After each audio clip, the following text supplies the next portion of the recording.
Okay, I think we'll begin now. So, welcome to How to Approach ESG Risk Management and Regulatory Reporting. If we can go to the next slide, please.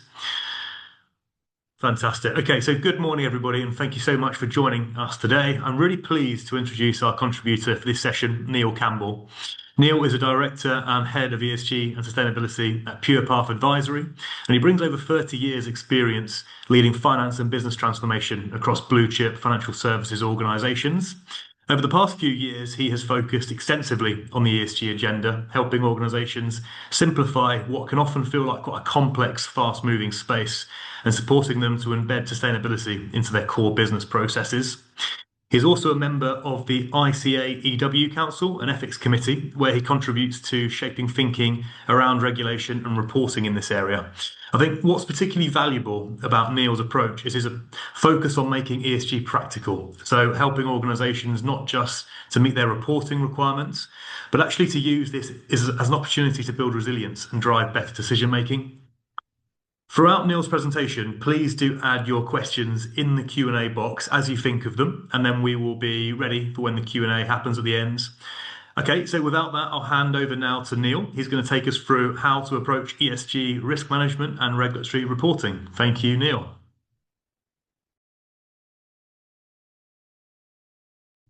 So I'll just come off mute.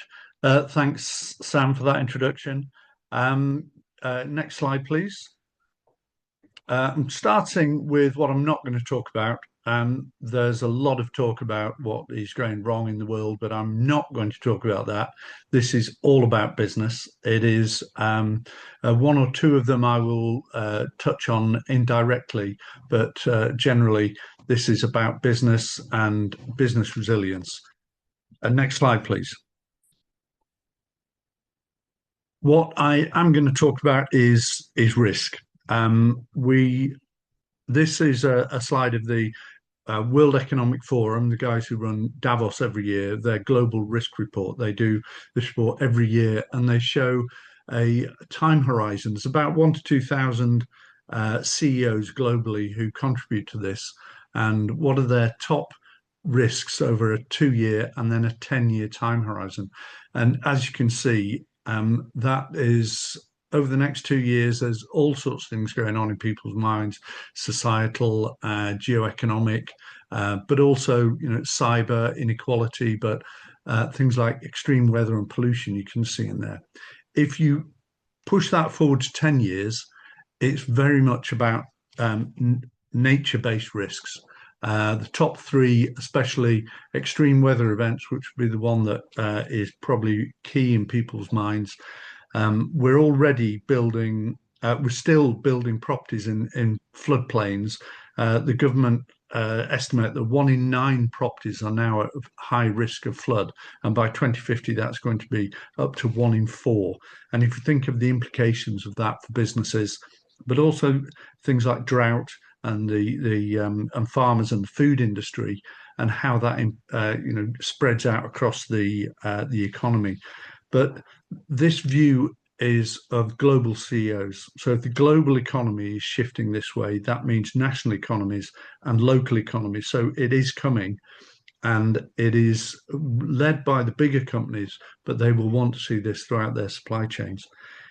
Spain have just introduced their own carbon reporting unilaterally in Europe, which is unheard of, because they lost something like 400,000 hectares over the last summer in northeast of Spain and on the Portuguese border. But it's not all doom and gloom. It is based on risk, but there's huge opportunities as well. The Deloitte's have put their global estimate at the opportunity in the transition to a net zero and fair economy at $12 trillion. So that is what we're looking at, as well as just the risks. Next slide, please. And this is a poll. I'd like to just get an understanding of where people are on their journey.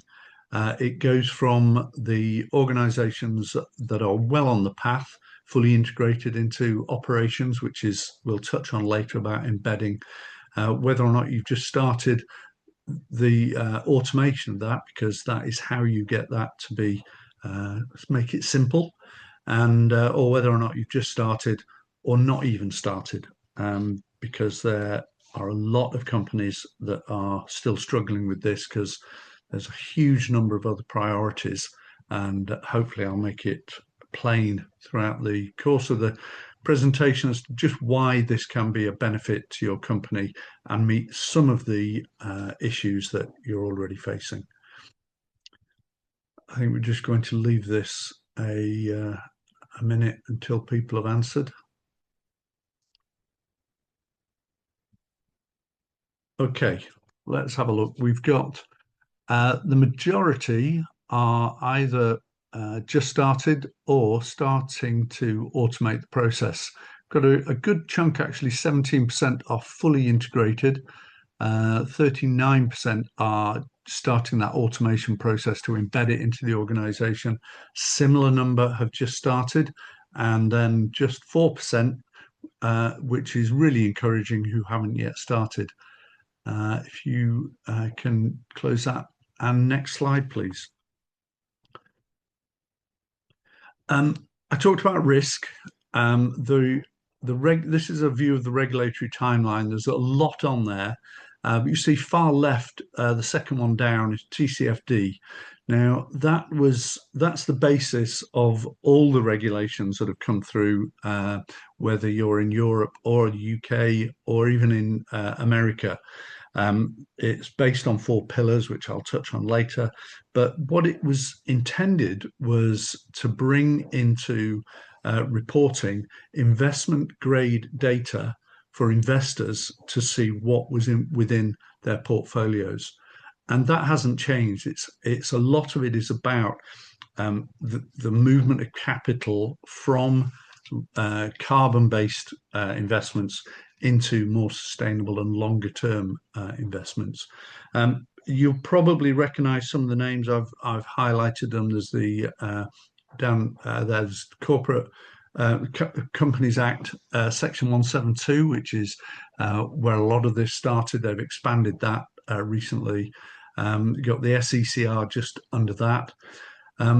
Green Claims Code, that's been in place for quite a long while, and it's by the Competition and Markets Authority. But there's also the EU version of that Green Claims Directive. But the main ones, IFRS S1 and S2, which were brought in by the International Sustainable Standards Board, and then UK SRS, which is this year, which has been brought in by that's our version of the IFRS standards. And EU CBAM, if you do any exporting into Europe of any size, you'll be familiar with that one as well. But this is the direction of travel and regulation is there to try and nudge people into behaviours. So I'll leave that slide there. Next slide, please. This is all about, you may have heard that the regulation have been rowing back on US and EU and compliance, but this is about real risk, identifying those risks. Nobody wants that risk in their supply chain or their investments or their operations. So it's about engaging and building resilience. And it starts with governance. Governance informs strategy, which dictates the risks that you identify and manage, which then looks at the metrics and targets of how you run your business. Now, this is nothing to do with ESG. I've also used to sit on the Corporate Governance Committee at ICAW, and this is just good governance. All companies do this to a greater or lesser degree. It is if they're all aligned and the targets and metrics that you're measuring actually reflect what the board want and the governance, that is just good governance. It's nothing to do with climate. But so what I would say, it's not a separate compliance function. This is nothing if not about embedding it into the functions you already do and expanding those functions to incorporate climate risk, which as we see on the news every day, I don't still haven't had an answer to the question that if they're 80% of the population are concerned about climate change, when an executive watches the news, why isn't that worry translated into board activity? And no one's been able to answer that question for me. But I think it's because of other pressures and the perception that this is further down the line. But I'll move on to how that is not the case. But it's all about expanding and embedding what you do in the organization. This isn't just a finance function. It goes out with the financial statements, so it's usually given to the CFO, but it's about embedding it. You will need every department to get the data for this. So next slide, please. So that was a view of how we moved into the regulations for IFRS and the four pillars. It's been brought into the UK as UK Sustainability Reporting Standards, S1 and S2. Now, S1 is about the general requirements of reporting, and S2 is specifically about climate change and carbon reporting. There is no mention of sustainability or doing the right thing. This is all about building resilience, identifying risks within your business, and becoming a more resilient and a more profitable business. And I can move on to that later as well. But the governance isn't just about what the board want. It's an outline of everything about the accountability, the committees that you've set up to deal with this, how those decisions are making, and ultimately about whether or not the goals of the organization, which is usually, backed up by remuneration, whether they are linked to ESG. That's a sort of more advanced stage, but it's where they say what gets rewarded gets done. So it's very much in the interests of the business. Moving on to the strategy, this is where it actually becomes real. I've mentioned the financial planning there. The financial planning is at the top because identifying risks, opportunities, the impacts, and the transition plan, it will all need some sort of funding or at least resources dedicated to doing it. You cannot have that independent, and that the reporting is also geared to that for the UK. And the transition plan, they're starting to look at making that mandatory further down the line. But it has to be bold but realistic. All of this reporting will come under scrutiny. And one of the key things about this is embedding it and having the data behind it to back it up. If you are just reporting and there's no action behind it, that's essentially greenwashing. But that should then dictate the risks that you manage. And as I say, this is not about creating a new climate risk assessment or function. Risk management is just risk management. Climate risk is exactly the same. The risks need to be identified, evaluated, managed and mitigated, and then embedded in some sort of risk management framework. The one thing that is different is the scenario analysis that needs reporting, but I'll move on to that as well. But identifying the risks is anything that might have a significant impact on cash flows, access to finance, or the cost of capital. That's the definition. And if you think about those, if you have a building that is near a risk area, that would have an impact on your cash flows if something happened like a flood, and also on your sales and your how you bring things in. It's all about the impact of very obvious risks, and that would impact your cost of capital. But the metrics and targets, there's some detail in there. The slides will be available, so I won't go into the detail, but this is essentially how you run your business, the day-to-day. And it's about embedding this in each of the functions that combine to produce the operations, the product, and run the business. So it's not about compliance, it's about action and creating a framework of action on the to identify these and mitigate these risks. Next slide, please. So what's actually different? If people are already reporting either under TCFD or IFRS, what's changed? There's quite a lot of detail on this slide, so I'll pick out the main areas. As I mentioned, it started with the Companies Act. The directors' responsibilities were expanded back in 2019, which is now 7 years ago, to take account, and responsibility of directors to take account of the company's impact, not just on for the shareholders, but on the community and the environment. Now, that's the first step towards TCFD reporting. If people don't know what UK SRS is, we haven't introduced IFRS S1 and S2. UK SRS is our adoption of that. ISSB has been adopted by over 20 jurisdictions now. It's over 60% of global GDP. And our adoption, unfortunately, is not mandatory yet. It will be mandatory when it's brought into law. However, the FCA are proposing that this will be in the listing rules for the biggest companies, and that will have a global impact across the board in our economy. But that will be for year end starting after the 1st of January 2027. And the proposal is that it comes into the corporate reporting framework, so it'll be there for all companies. It's fully aligned to IFRS, but there are some differences. The ISSB rules, IFRS, give a 1-year climate first grace period. Now, what that means is they understand this is a huge undertaking across E, S, and G, so they're allowing people to focus first for their first year on climate, which is the CO2, and a transition plan to a net zero economy. ISSB allowed 1 year, whereas UK has extended that to 2 years.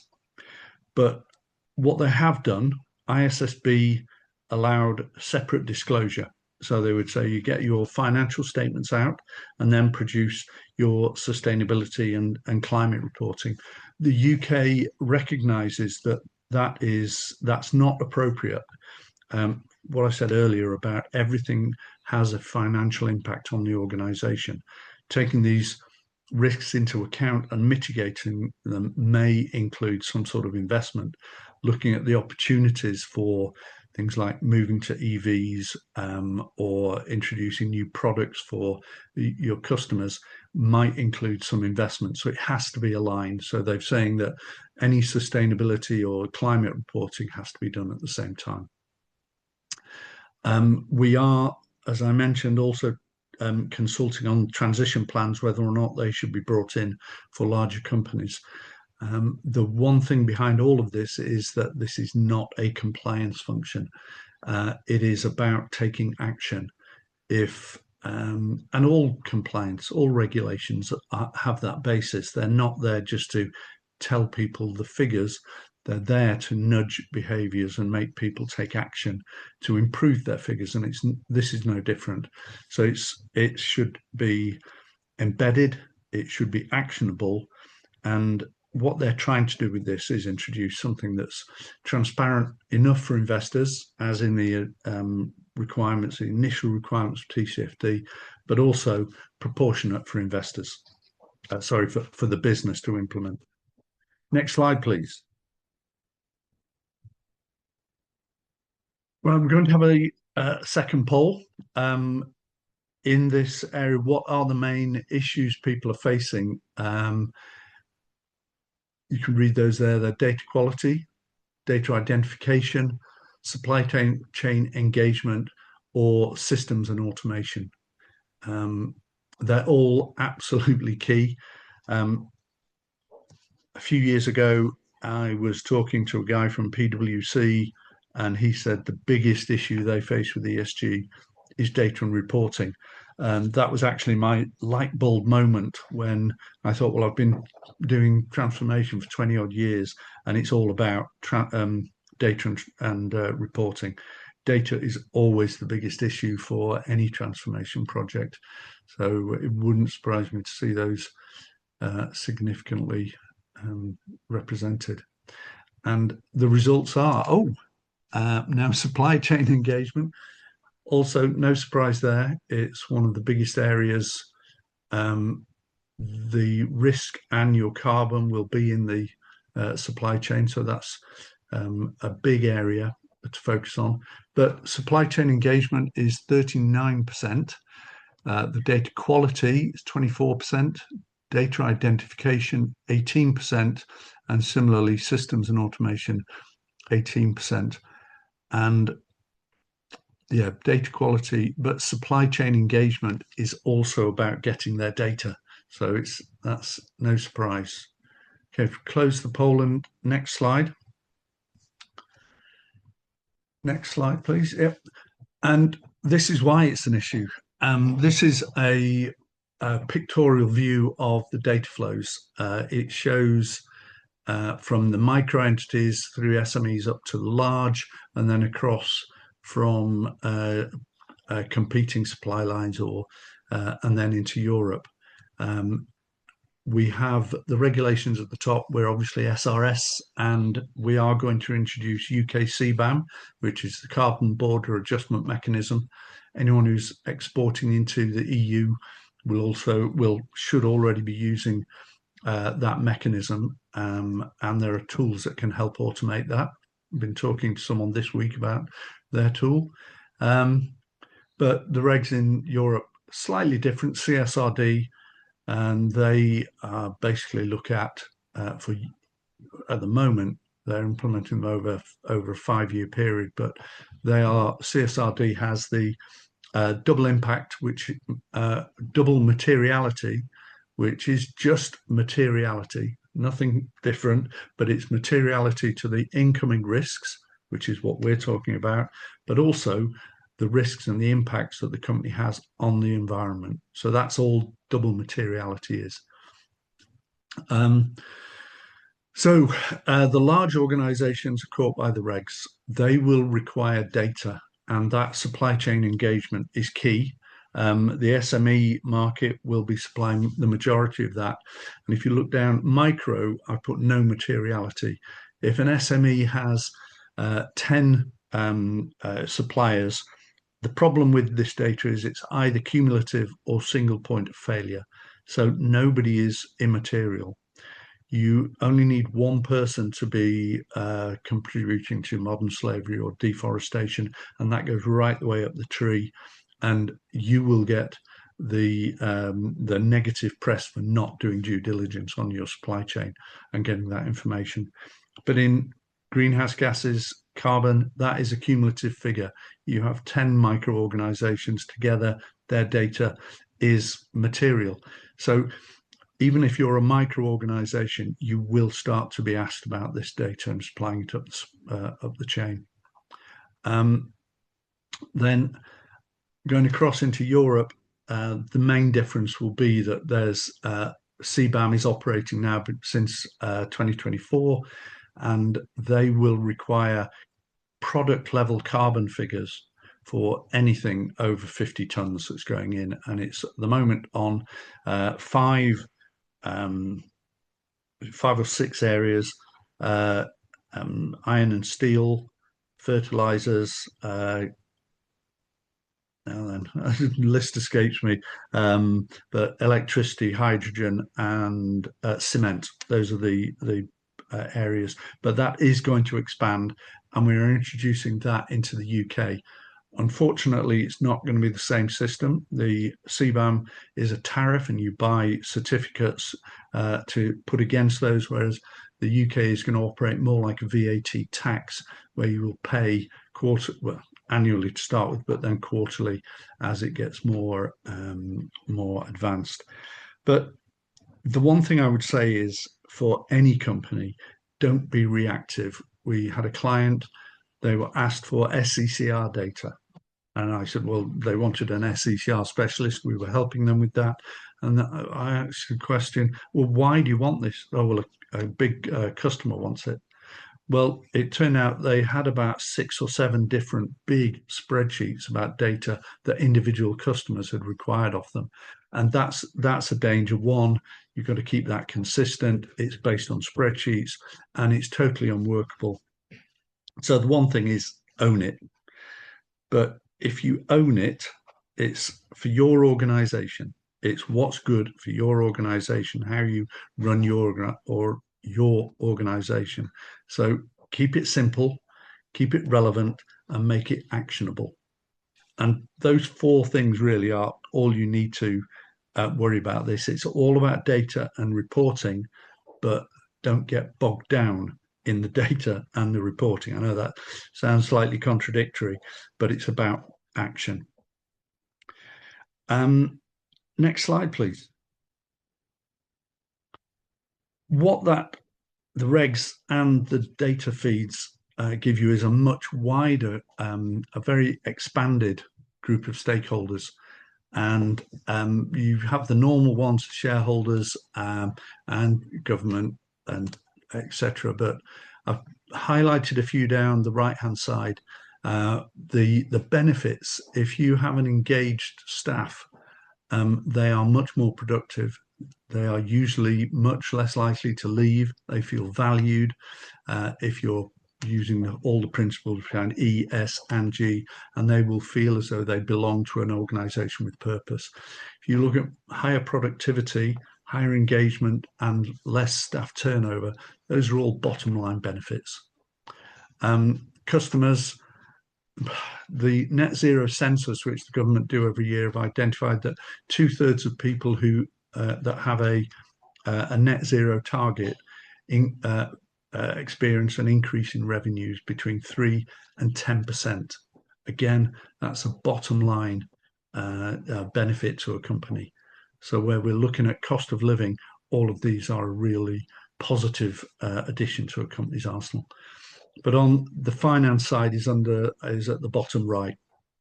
And as I mentioned, investors, they are not looking to invest. Something like 88% of investors are looking to have greener investments. Even in the US, that's the same.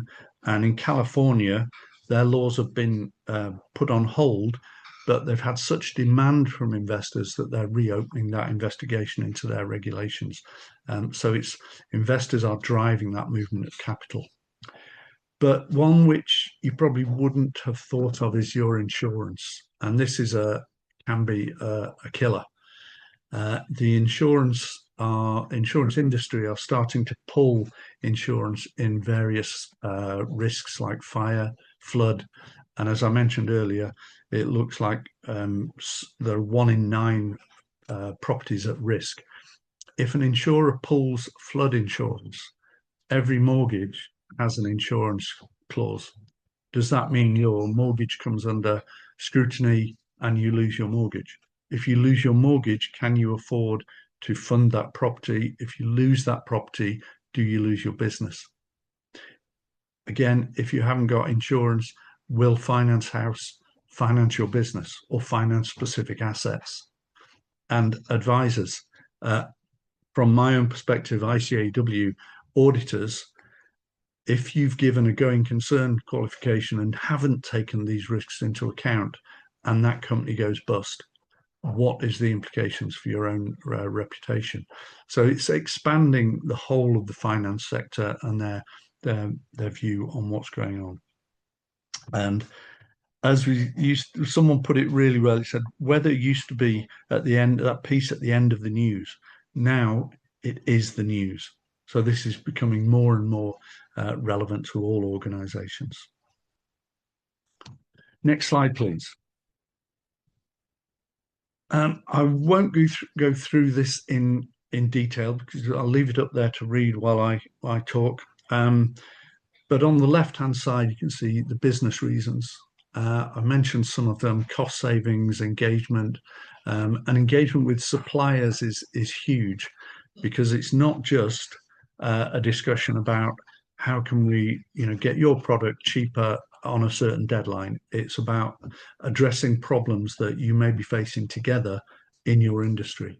you're all in the same sector, so you will be facing the same sorts of issues, risks, and engagement with your supply chain is a really good way of spreading the knowledge and receiving shared knowledge, so you're not on your own.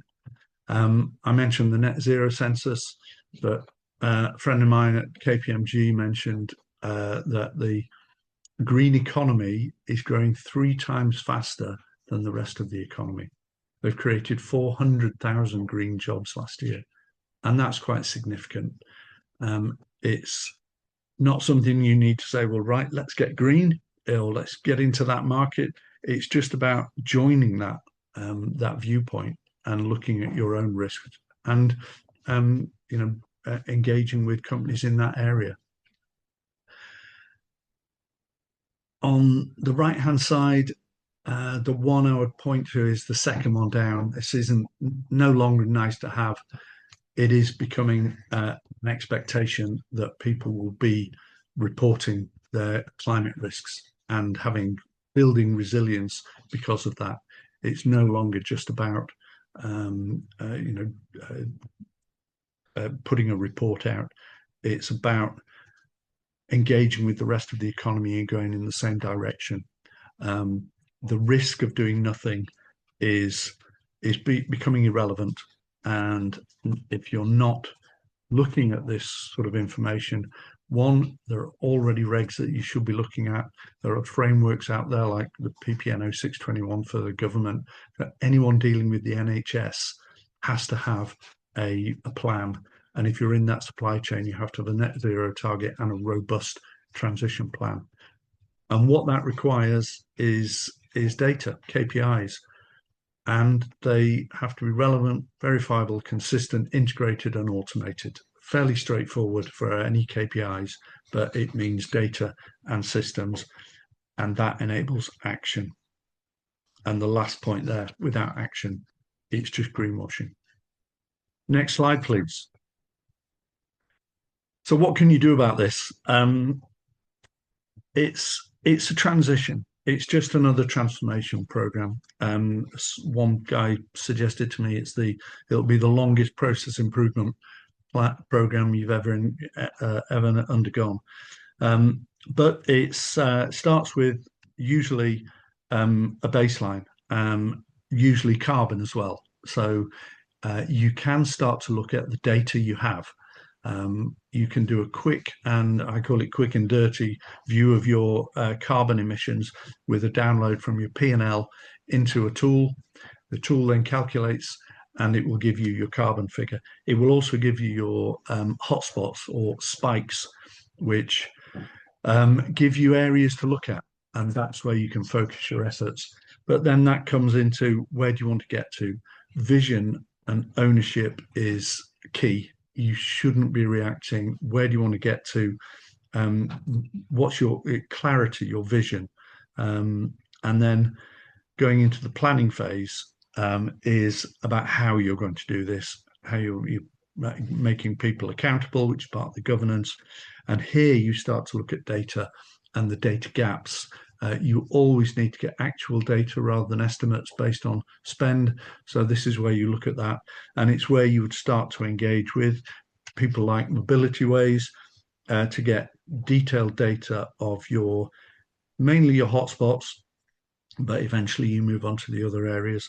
We're partnering with several IT companies that use AI to get into your data and fill in the gaps from market available data and the internet, so you can do things like product carbon accounting and have a better estimate.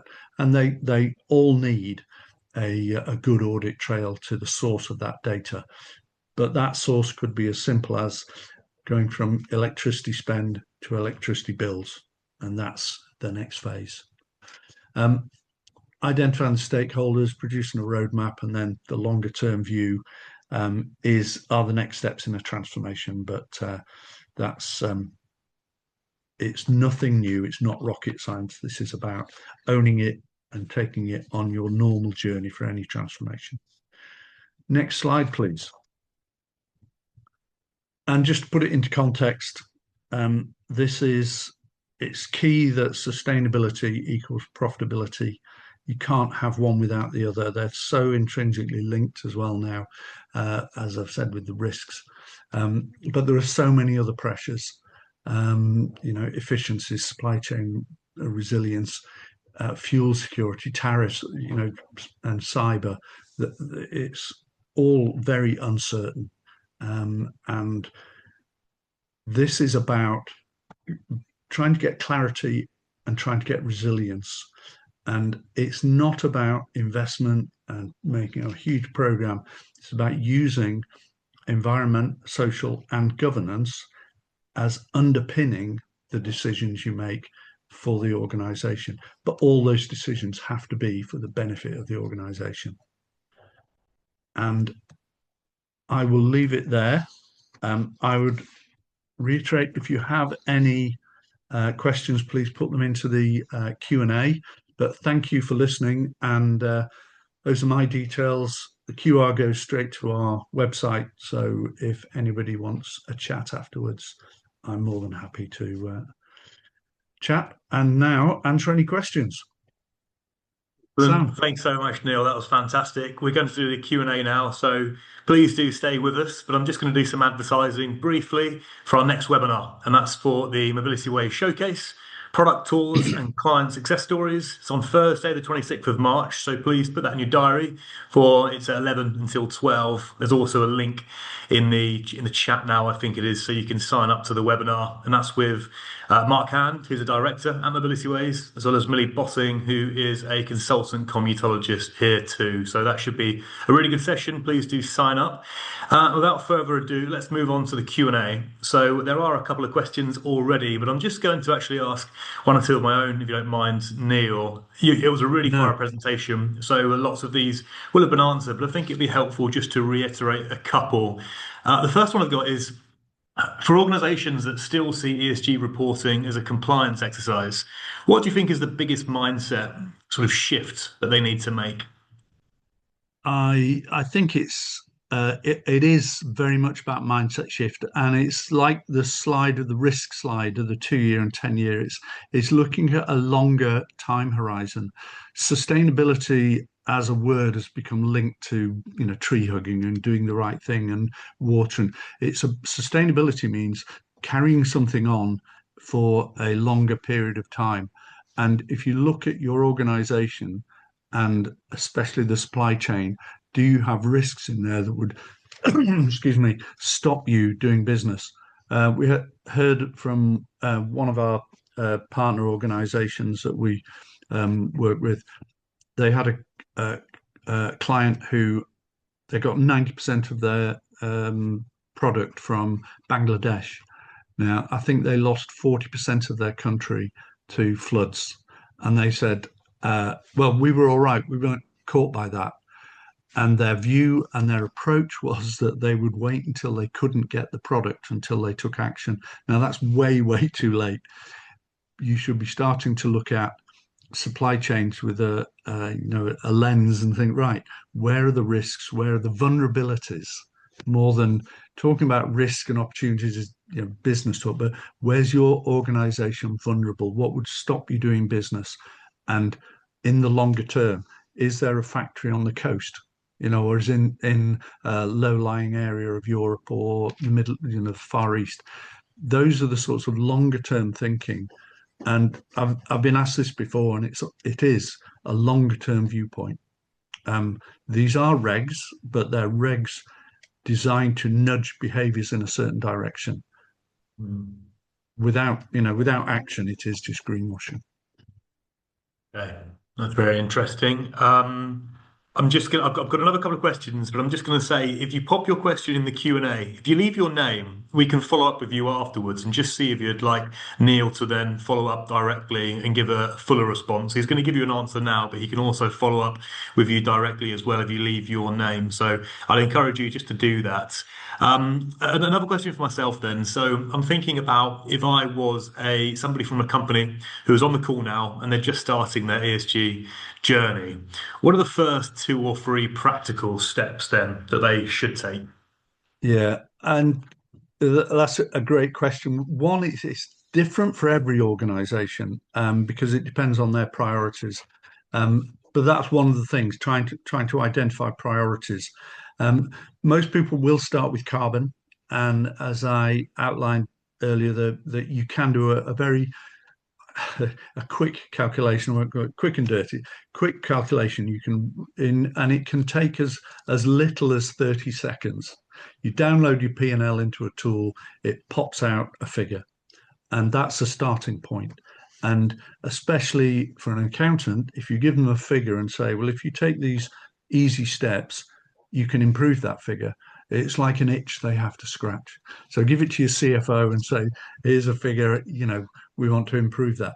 But it's about looking at the data you've already got, trying to get your priorities and finding the data. It's all about data, and you will have a lot more data than you think.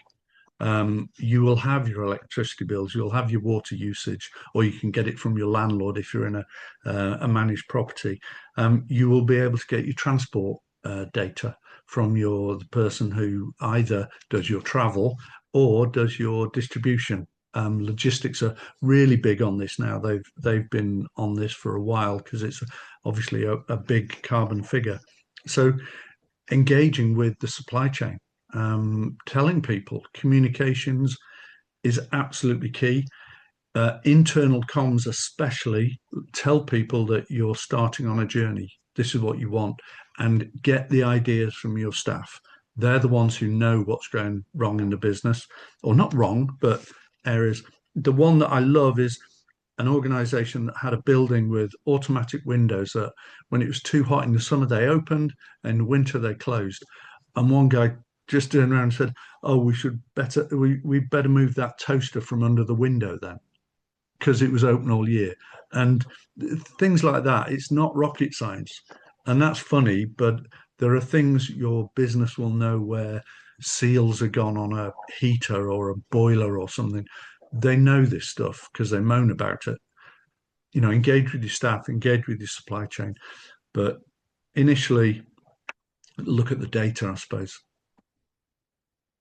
Yeah, fantastic. I guess it's a case also of don't let the perfect be the enemy of the good with your data, because as long as you can then see your data, I suppose Yeah. the reductions happening, that's sort of the main thing. I do have not an argument, a discussion we've got a couple of carbon specialists, and I say, well, I don't care if it's wrong. They want a figure. They know so much about scope three, scope one, two, and three. Scope three is really complex. And I said, yeah, but does it matter if you've got a figure and you calculate it the same way? If it's gone down, you've done something good. And they said, yeah, but you don't know what's in there, and it could. So it's there are two elements to it. Yeah, but absolutely everyone uses that. Don't let perfect get in the way of good. I've heard that so often, Sam. You're absolutely spot on with it. Get Mm, something out there, tell people, and also be open and honest and transparent. Don't mm. say this is perfect. Just say, yeah, we've got gaps here, here, and here, Yeah, and engage with our supply chain to try and get that. And there are yeah, tools that perfect. can embed that, throughout the organization in your data management, in your supply chain engagement, in carbon, product carbon, all of those things can be automated now. Brilliant. I'm going to go to some questions then from our attendees. So the first one is from Ian Findlay, who he actually added his question quite early on, and he says, "How does the UK classify a large company regarding transition plans, turnover, employee numbers?" Right. That's just been increased, been doubled. I think it's 48 million turnover, 24,000, sorry, 24 million assets and 500 employees. Um, but it was half that basically, and they've Yeah. just doubled it. Europe is still lower, but UK has expanded it, and I think partly because the regulations now, with inflation, companies have sort of got higher numbers and they don't want to be a burden. Europe did it. They increased all their thresholds to cut down the number of companies, but still capture the biggest numbers in carbon and what have you. So, yeah, I think those are the numbers. Probably need to check those, but I think it's 48 million turnover, 24,000, or could be 36 million assets, and 500 employees. Yeah. Two of those, any two The of picture those. is obviously been increased. Okay. Next question. I asked for people to add their names and not to make them anonymous. However, I can see why this person did. Interesting question. My CFO is so anxious about climate change, she refuses to learn about it.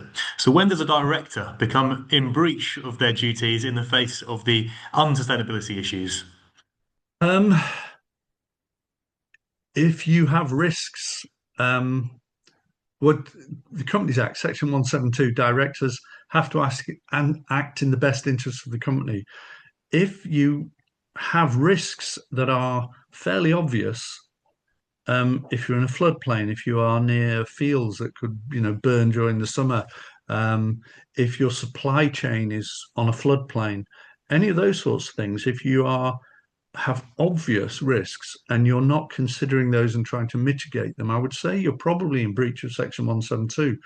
So it is not something that is new, because that's been in for in the Companies Act for decades. The change to environment and community. So if you're pumping out gas into the community, if you're, anything like that, if you are a big local employer, if you lay people off, it's going to affect your local community. Things like that. You're no longer just a company that makes profit for your shareholders. Mm, So you could be in breach of that, but your supply chain will start to ask you for information. And if you haven't got it, if you have anyone in the NHS or government um, business, that would be a real risk to your survival if you can't produce that, because the NHS will just cut you off. They are allowing suppliers sort of first and second tier, but it will go down. The NHS, sorry, are allowing that, but it will go down the whole way, and you have to apply due diligence.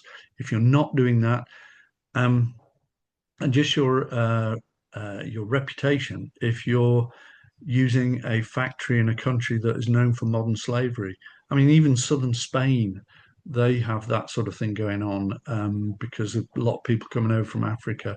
um, if if you only takes, was it Warren Buffett said it takes decades to build a reputation, but minutes to lose it. If mm, someone works out that you're in a deforestation chain or in a, modern slavery chain, that's and if you know about it, that's even worse. Remember Boohoo, a few years ago, they lost 50% of their share price within a couple of weeks, because they were complicit, though, in use of modern slavery. So there are so many areas, E, S, and G. It's not just carbon. It's, your supply chain and your the social aspect. If you are paying minimum wage, if you've got a big gender pay gap, anything like that is a reputational risk. So there's so many aspects to it. You've just got to open your eyes and don't try and do the whole thing. Pick what's relevant to you, and own it. Keep it simple, keep it relevant, make it actionable. If you're taking action, no one's going to criticize you for not doing it this year. So it is very much about just starting. I I was in one presentation at ICAW, and one guy, he said, "What are the first three things you do?" And one guy said, "Just start. Anything you do is positive. Good action is positive action." So sorry, that was a bit long-winded, but that's good. That's great advice. Yeah, yeah. I think you could apply that advice to other areas of your life and work as well. Yeah, Oh, that's perfect. absolutely. Yeah. Yeah. Don't put it off. Okay, we've got two more in here in the Q&A, so I'm going to ask these two, unless anybody's got some more questions. Okay, we've had one more come in, that's great. We'll ask these three, but please do, if there are others, pop them in the box. Okay, so there are some advantages to integrated supply chains, but are there any issues to watch out for or complicating factors? Supply chains, that's the complexity. That is the complexity. Most of your carbon, in fact, between 70 and 80% for most organizations, most of your carbon emissions are in the supply chain. Most of the risk will be in the supply chain. Especially if it goes outside the UK, you know less about it. So risk and carbon is in the supply chain. But engagement uh, is straightforward. It's basically picking up a phone or an email, just talking to them. When it gets to the data side, we're working with a company who, well, a couple of companies. They've automated that engagement either on the carbon or supply chain questionnaires. Um, and what one of them has done, they're AI enabled to start with, but what one of them has done has said the first question in the questionnaire for the supply chain is, what language would you like to work in? Now, why would you say that? Because they don't speak English, and most people they've noticed a massive increase in response rates because of that question. So it's about, yeah, questionnaires. They don't mind. People know this is coming. They know about ESG, and if you start to say, right, we are putting these conditions in our terms of terms and conditions. We need this data. People will start to embrace it and start saying, yeah, okay. People aren't very ready to say, right, well, we'll ditch you then. That doesn't solve the problem. You've got to Yeah. engage and try and get them on the same path. Mm-hmm. Um, so, yeah, I understand the question because it is where all the risk, all the complexity is. Um, Maybe scenario analysis, another complex area, but again, you need to get the data and use the right tools for supply chain AI to look at scenario analysis. Yeah, it's about embedding it into the fabric of the organization, and this isn't finance, it's procurement, it's HR, it's transport, logistics, IT, it's every department, and IT specifically because they are the ones who will help with the data. We now offer business system services as well, purely because of that, because we know people who are struggling with business systems. That's my old background, but it is so key for ESG reporting. Brilliant. Thank you. So we've got three questions now and we have 7 minutes left. So Okay, any I'll be tips quick. on how to engage, yeah, quick fire, any tips on how to engage the board that may only see this as a regulatory burden? That's important, isn't it? Um, Yeah, that is a difficult one. You have to talk to them about things that mean something to them. Try and find their drivers for the business. What are their? You hopefully you'll know where they're trying to push the business. But resilience, especially the insurance, if you can't insure it, you can't fund it. If you have a place in a floodplain, that could be gone. And these aren't 2030 risks or 2050 risks. These could happen in a couple of weeks. So it's identifying what their drivers are for the business, and the opportunities are huge. Deloitte put 12 trillion on it globally, and that's in the move to renewables, and you move to EVs, all the infrastructure that's got to be put in place. Those are opportunities, cost savings in things like staff engagement, and productivity, new customers. It's expected now to have this. It's not something that is one or two people at the top of the tree. Right the way down the supply chains, people are saying, well, we now have these requirements, and it may be coming from above, but they may tell you, yeah, we have to provide our ESG credentials. So giving them that, what it means to them in business terms, in positive and the negative. Right. Thank you. This is from Emily Cullen. It's a practical question. She said, "Thank you webinar. Thank you for the webinar, Neil. I'm wondering how we evolve our reporting processes and streamlining them to manage various regulations. So from SECA to UKSRS to ESOS, etc. Do you have Yeah. any recommendations for linking the requirements so that it can reduce the load on limited resourced teams?" I think I would focus on the data.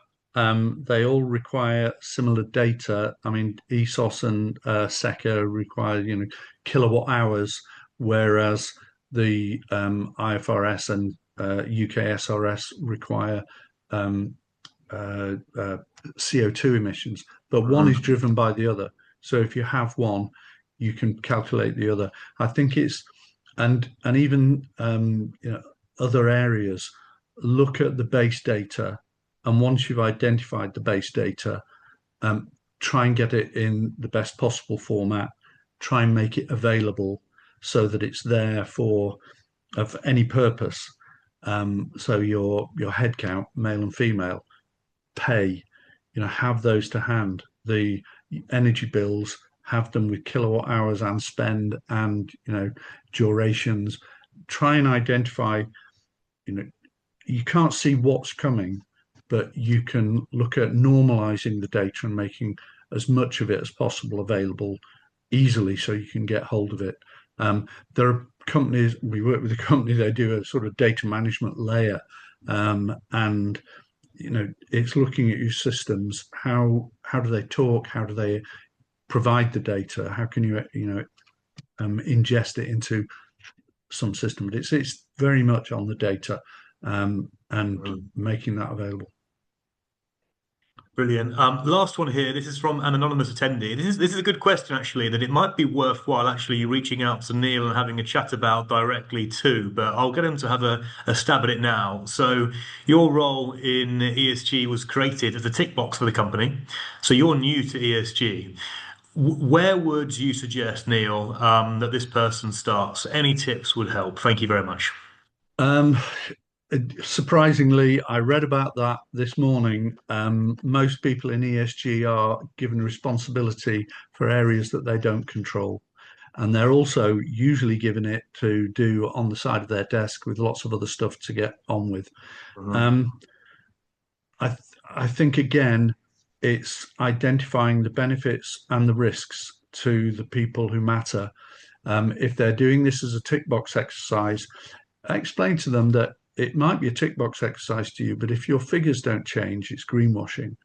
So there has to be, from the data we're collecting and reporting, there has to be some action, and we have to be able to state that in our reporting. Otherwise, we're just saying, here's a figure, and a year later you say, here's the same figure, and people will pick that up and say, this isn't good enough. But the risks to the business, if you can find some of those, like talk to the finance director, especially, they will be the ones who put out the annual statements. This should be going out at the same time. Things like the audit, if you've got an auditor who's big on this, because that's not across the board either, tell them, if you aren't looking at these risks and mitigating them, and this is business speak, not sustainability or doing the right thing, Mhm. you might struggle with your going concern, or you might struggle with getting finance if you're not. So it's very real, risks. Financial services are all over this. So if Mhm. your facility is in a bank that is big on this, they will start asking questions. Mhm. 50% of companies say they're being asked for carbon figures. So it is coming, and it's not something you can ignore. But I understand it's a very common problem. Brilliant. Thank you so much, Neil. That is the questions. We've gone through them all. We're actually out of time now as well. So just want to say thank you again for a really excellent session. Well, Again, thanks if people, everyone for listening, I would say. yeah, and if people do want to reach out with Neil, absolutely please do that. We will follow up as well. So there'll be another opportunity. But thanks again, and Yeah. please do join us on our next webinar on the 26th. I'll just say on LinkedIn, I'm Neil Campbell FCA, because there's a lot of Neil Campbells apparently. Okay. So if they want to Neil reach Campbell, out, I'm more than happy FCA. to Okay. talk. Yeah. Excellent. Thanks so much. Thanks, Sam.